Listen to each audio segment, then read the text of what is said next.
Magandang araw sa inyong lahat, mga kabungangan mixers.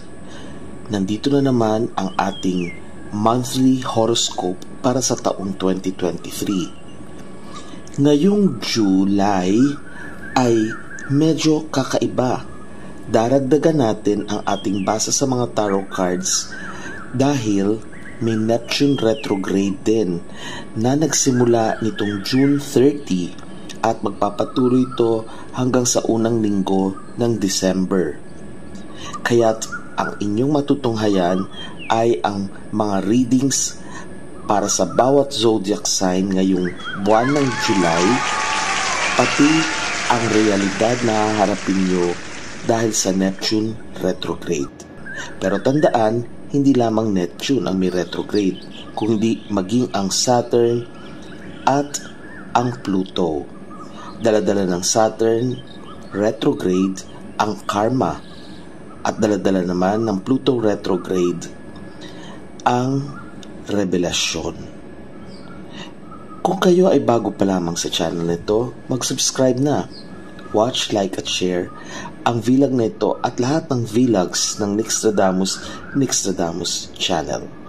Huwag rin kalilimutan i-click ang bell para sa notifications at updates. Simulan na natin.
Para sa mga Aries, merong simulain or may bago kayong gagawin o gagampanan na papel o kaya meron kayong sisimulan na napakamahalaga sa inyong mga buhay.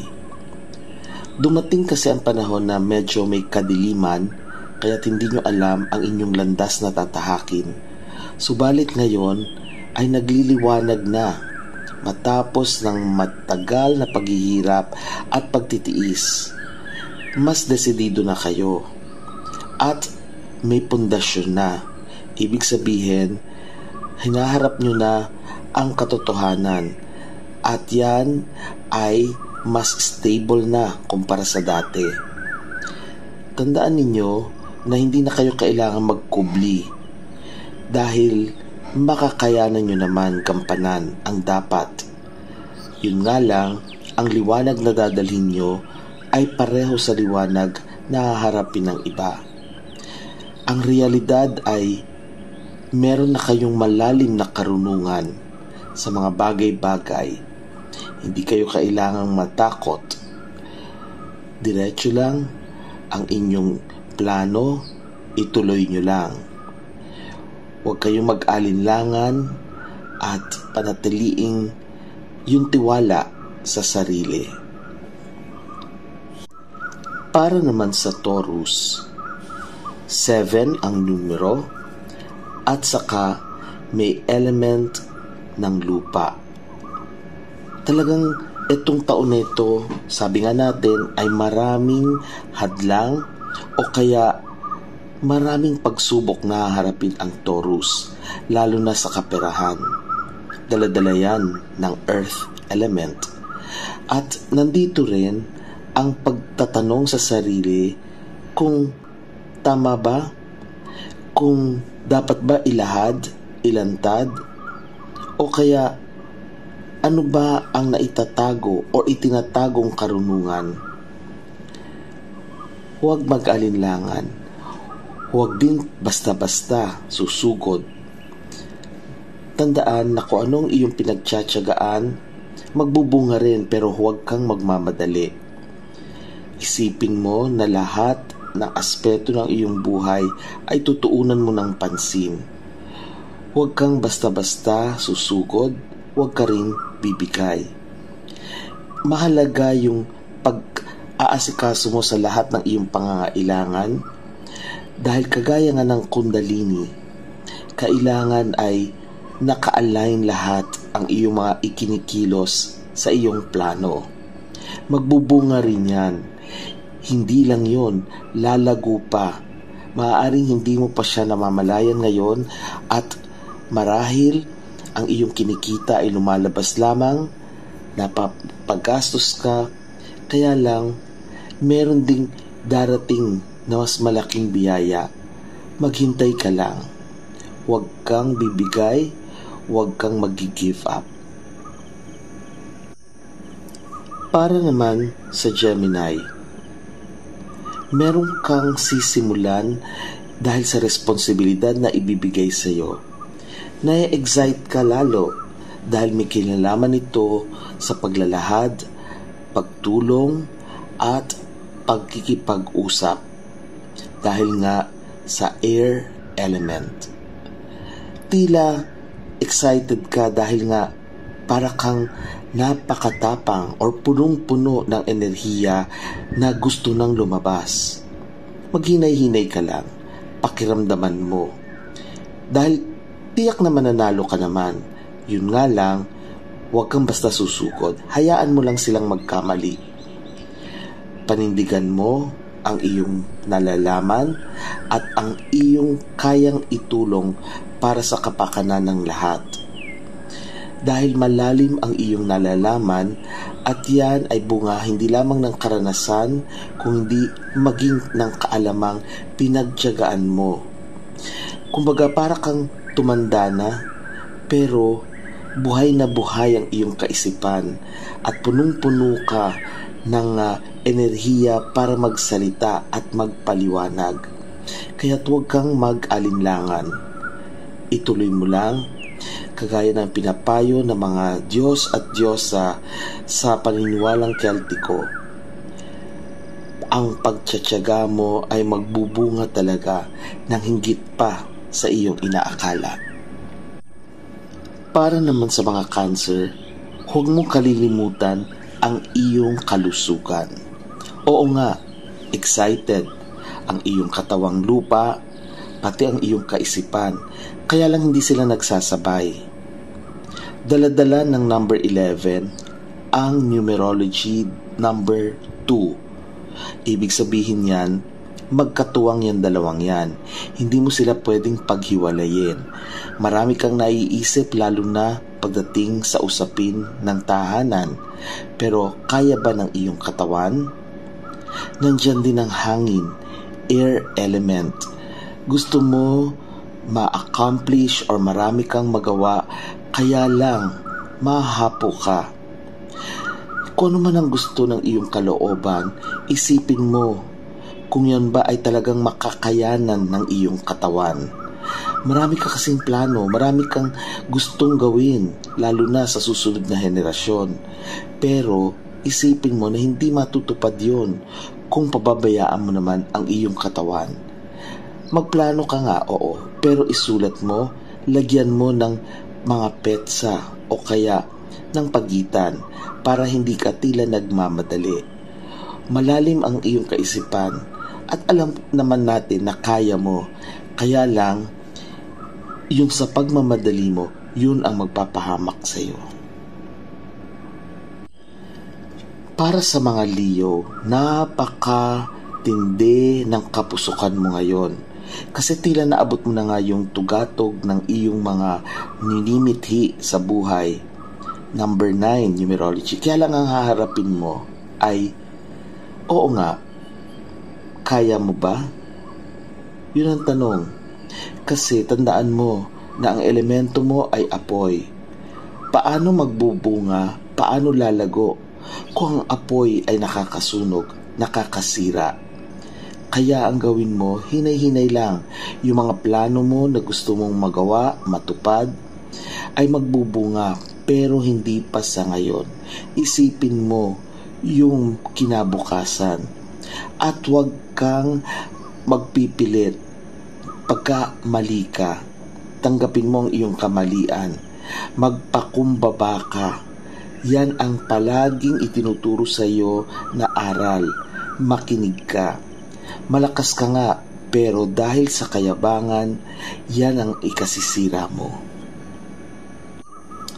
Para sa mga Virgo, number 11 ulit ang lumabas. Sa numerology, ito ay 2. Ibig sabihin, oo nga, dapat may kasama ka. Kaya lang, hindi tao ang kailangan mo. Kung hindi, ang other side ng iyong katauhan. Kumbaga meron kang bahagi ng iyong katauhan na minamaliit mo. Kailangan maghilom na yan. Maghilom ang paniniwala mo sa kakayanan mo. Sa tingin mo kasi parang ang daming hahadlang o kaya mahihirapan ka. Pero yan ay nasa isip mo lamang. Kinakailangan tanggapin mo na may mga bagay-bagay na hindi talaga kayang baguhin ng kahit sino. Pero meron kang kakayanan na makuha o kaya magampanan ang lahat ng mga pagsubok na darating sa buhay mo. At uunlad rin. Nandyan yung iyong emosyon na isinasantabi mo lamang. Pero tanda mo na yung tubig ang nagdidilig sa lupa. Ikaw yung lupa. Kailangan mo rin yan. Kaya't huwag kang makakalimot, huwag kang mag-iisip na ang iyong kakayanan ay maliit. Isipin mo na kahit ba ikaw ay nandyan na, meron pa rin mga kahinaan na dapat ibigyan mo ng lunas. Para naman sa mga Libra, apoy, kasunduyan ng hangin, subalit huwag lang sosobra. Gusto mo nga, ayon sa number 4, dahil nga 13, ang tahanan, buo ang tahanan. At ikaw, gusto mong pagsamasamahin lahat. Kaya lang tandaan mo, ang reyna ng apoy ay may kakayanan ding manakit. Huwag ipipilit, huminahon ka lang. Tuunan mo ng pansin ang iyong sarili, ang mga pangangailangan mo. Hindi ibig sabihin na kalilimutan mo sila. Nandyan lang sila. At kaya mo silang tulungan, pero huwag mong pababayaan ang iyong sarili. Yung apoy ay hindi lamang nakakasira ng iba, kung hindi nakakasira din sa sarili. Yung sobrang apoy, sobrang init na lalagablab ay hindi rin maganda sa mga pananaw mo o sa iyong kaisipan. Kumbaga, dahil sa apoy, makikinig naman ang mga nasa paligid mo. Pero, ingat lang sa pananalita dahil baka hindi ka maintindihan o baka ma-misinterpret ka. Kaya nga ang realidad na haharapin mo ay yung pagpapakahinahon. Yung bang hindi mo ipipilit. Yung bang uunawain mo sila para maunawaan ka rin nila. Apektado ng Scorpio ang siyempre sinasabi ng planetang Pluto, at dahil nga dala-dala niya ng revelasyon yung mga lihim na nakatago dahil sa number 7 ay malalantad, lalabas yan. Kaya lang mag-ingat ka, umiwas ka sa away dahil sa tindi ng mga lalabas, mga revelasyon ay baka magkaroon ng away-away. Tandaan mo na hindi ka naman kailangan harapan o konfrontasyon. Gamitin ang karunungang taglay. At yung karunungan na yan ay nagsasabing maghihilom din. Kung ano man ang mga alitan o hidwaan, yun nga lang, hindi manggagaling sa isa lamang, kung hindi may kasama na haharap din sa parehong katotohanan. Maging mapanuri lang. Tingnan ang kapaligiran. Huwag magtitiwala, pero hindi mo naman mawawala ang ipinagkakatiwala sa iyo. Hindi ka rin mauubusan ng mga yaman, likas na yaman, anuman yan na magagamit mo sa iyong tagumpay. Hindi pa panahon para sa mga Sagittarius ang Jupiter retrograde. Pero ang sinasabi sa iyong haharapin mo ay ang realidad ng pakikipag-usap. Huwag mong susuluhin ang mga problema mo at huwag mo rin aakuhin ang mga problema ng iba. Kailangan ay harapin mo ang katotohanan ng praktikal na mundo. Hindi mo makakayanan na akuin ang mga bagay-bagay na hindi mo naman responsibilidad. Oo, kaya mo magbigay, pero huwag mong bigyan ng maling mensahe na ikaw ang magbibigay sa lahat. Dahil hindi lang naman isa ang kakain, marami ang kakain at hindi mo makakayanan yan. Huwag mong ipapakita na para kang bayani dahil hindi mauubos ang kakulangan. Hindi mo masasatisfy ang lahat-lahat. Kahit na kikita ka kahit papano o magkakaroon ka ng mga biyaya, kaunti ito, isipin mo ang sarili mong pangangailangan. Yan muna bago ang pangangailangan ng iba. At huwag kang maging matigas ang ulo. Tandaan mo na huwag kang basta bibigay sa gusto ng iba, kailangan pansarili muna. Hindi naman pagdaramot yan. Yun nga lang, kinakailangang huwag mong kalilimutan ang sarili mong kapakanan. Para naman sa Capricorn, di ba nga meron tayong retrograde na nasa planeta mong Saturn? At ang ibig sabihin niyan ay magkakaroon ng problema pagdating sa kaperahan, hindi magkakaunawaan dahil sa mga iyaman, dahil sa mga itinatago o pinaglalaanan ng iyong kayamanan. At ang mahirap pa nito ay darating at haharapin mo ang kalungkutan. Oo, nakukuha mo ang gusto mo, para bang dumadaloy na tubig sa lawa ang mga kaperahan. Kaya lang, hindi yan walang katapusan. Nauubos din yan. Isipin mo na kung ano man ang iyong natatamasa, ilagay mo, ilaan mo sa tama. Huwag mong ibabaling sa iba, lalo pat hindi naman talaga kapakanan mo ang kanilang nakikita, kundi kapakanan nila. Kung kakayanin mo, sige, maglokohan na lang kayo. Kumbaga, papakita mo na tinutulungan mo siya at siya rin naman tinutulungan ka. Subalit yung saya at ngiti sa iyong mga labi ay hindi magtatagal. Magkakaroon ng punto na mamimili ka, mahihirapan ka, pero ikaw rin ang makakawawa. Para sa mga Aquarius, nandyan ulit ang emosyon. At sinasabi na hindi ka nag-iisa, dalawa kayo. Para bang maraming nagsasabi na ang kaisipan daw ay dapat ihiwalay sa nararamdaman. Hindi tama yan. Kailangan magbuklod yan. Ang tubig at ang apoy ay pwede ring magsama. Yun nga lang, maiiba ang anyo nito.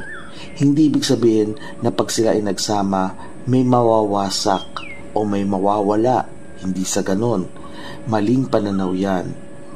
Ang sinasabi ng salinlahi sa salinlahi ng mga ninuno, lalo pat ang Aquarius ay water bearer, at saka lalo na ang planeta mo ay Uranus, ihanda mo lang ang sarili mo sa mga darating pang pagsubok. Sa ngayon, isipin mo ang iyong kinalalagyan, ang iyong trabaho, pero isipin mo rin ang kasiyahan mo. Kailangan magtugmayang dalawang yan para pag dumating ang Uranus retrograde ay hindi ka mahihirapan. Tandaan mo, ang mga bagay-bagay na sa tingin natin ay hindi magkasundo, ayun pa pala ang kailangang pagbuklurin para sa iyong tagumpay. At para naman sa Pisces, number 4, nakatutok sa bahay, tahanan, organisasyon, ang harmony o pagkakasundo-sundo sa mundong ginagalawan mo. May kinalaman din ang hangin dahil may mga iba na medyo mapapansin mong may kayabangan. Pero huwag ka magtuturo dahil ikaw mismo meron ka rin kayabangan. Yung nga lang, hindi masyadong halata. Maraming bagay na kailangang ayusin at tila nagmamadali ka. Maayos yan, pero hindi kinakailangang madaliin. At yung plano mong magbiyahe, matutupad din. Kaya lang isipin mo muna, kapag natuluyan, meron ka bang mahihita? O parang wala lang? Kung sa gayon, huwag mo na munang ituloy. Ang realidad na sinasabi sa iyo ay, oo, kaya mo. Pero totoo bang kaya mo? Talaga bang makakayanan mo? Yan ang sinasabi ng panahon. Huwag kang magmamadali dahil hindi maganda ang magiging resulta. Magtiwala ka sa sarili mo, huwag kang magmamadali. Dahil nga, kapag nagmamadali ka at ikaw ay natalisod, mahirap ang iyong pagbangon. At kung ano man ang natapakan mo, gaano mang kaliit yan, masasaktan hindi lamang ang iyong paa, kung hindi ang buo mong katauhan. At dyan nagtatapos, mga kabungangan Nixters, ang ating July 2023 horoscope. Kung kayo ay bago pa lamang sa channel to, mag-subscribe na, watch, like, share, at i-click ang bell para sa notifications and updates. Hanggang sa muli, light, love, and life. Namaste.